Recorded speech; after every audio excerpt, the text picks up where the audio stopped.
我觉得你们成本没有网上说那么玄乎嘛。我也觉得跟枪声差不多。我感觉好多都是那种营销。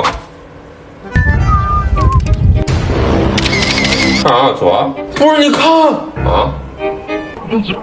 哦，这可能是光商场国内的吧？走吧走吧。7号。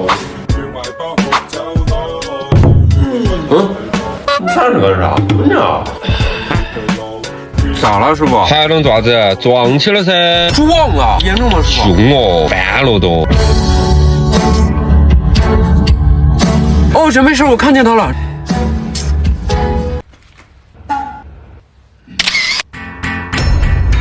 师傅，着了凶不凶？真没得事，车子报废了。二货，肯定开的。发生啥事了？走。是不是？將地包袱走路，一步一步計算好，冇最後說話，最後收稿。